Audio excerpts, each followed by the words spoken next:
Newsshooter coverage of Cine Gear 2024 is sponsored by B&H and Atlas Lens Co. Hi, it's Matt here for Newsshooter.com at Cine Gear 2024. I'm at the Iron Glass booth. Now, Vadym, you're from Iron Glass. Your first ever interview, I believe. Yeah, it's my So first we'll be kind to you here. And English is obviously not your first or even probably second language, so we'll go slow and so we make sure people can understand. No problems. So, the history of Iron Glass. Where did Iron Glass first start, and what were they doing originally? Our history started from my reselling for vintage Soviet lenses. I am buying them from people and reselling web. It's first step.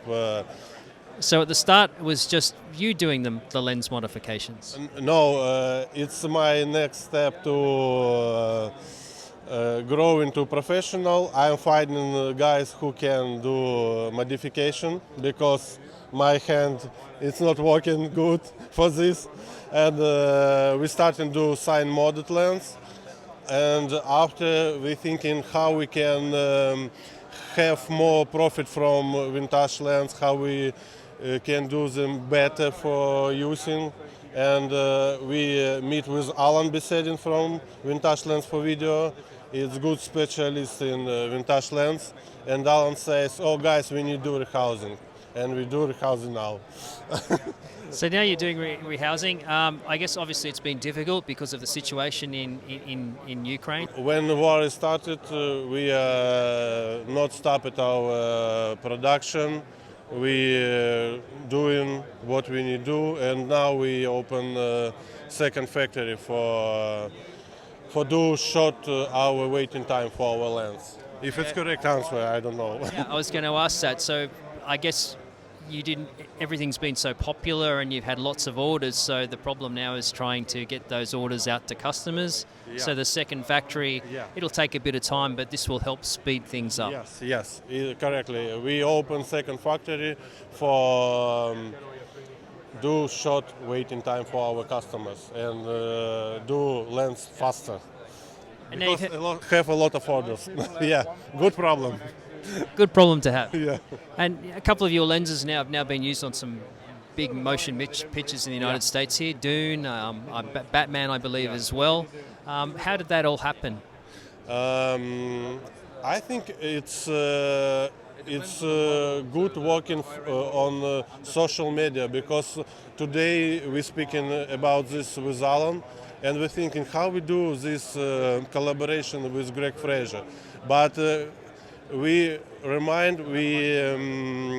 starting this with DP from Greg, and we doing, and after Greg, say I won't try this lens in Dune because this lens have some specific character, have interesting look. I think it's my answering about this. So because of that, things have sort of taken off, and I guess now you're getting even more orders.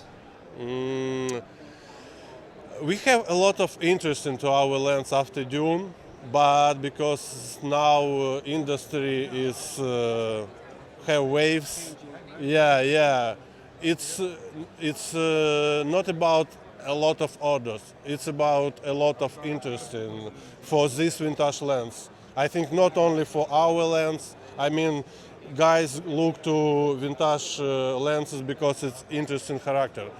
Because a lot of lenses have modern look, but this lens have interesting look, vintage look. So speaking of vintage glass, this is your latest creation. This is a Phoenix that was done in collaboration with Ancient Optics. Yeah. What is this lens? This lens based on originally the Kina lens. It's parfocal lens. This really interesting lens in image, very flexible for shooting documentary or another. Also, what I can answer about this, I think Rolando good talking about this lens. I mean about technical, yeah? Yeah, just come in a little closer here. Just come in a little closer this way. So here we go. So yeah, I can give you a little bit more of a quick and dirty about this lens here. So this is the Phoenix. This is a based on the Tokina 28-70. It's a 2.7. And essentially, it's a small form factor, and it also is parfocal. So yeah, this is just a great collaboration we did with Ancient Optics, and a lot of other lens manufacturers attempted to do this lens and make it parfocal, but we cracked the code and made it possible. And speaking of that, moving forward, what other lenses are in the works? What can we expect from Iron Glass going forward? Yeah, we actually have 2 lenses on display today that we're just showcasing to the public. It's not being a part of any set. We're just kind of showing people some of the prototypes that we have. So we have a 35 millimeter and a 20 millimeter on display today. So yeah, and then we're just showing that to the public today. Yeah. And any plans going forward to do more sort of custom work? So if a customer comes to you with a certain type of lens that they want rehoused, would Iron Glass be interested in doing something like that? It's a good question. We have a lot of answering, oh, mate, please our lens, but now have a big project look like MC Jenna lens set, it's 12 lens set, and after this we have a project with Zebra Jenna sets. Also, we won't do all of vintage lens, but it's good opportunity to grow in, now very busy. We won't do this, but we do this, I think, in future.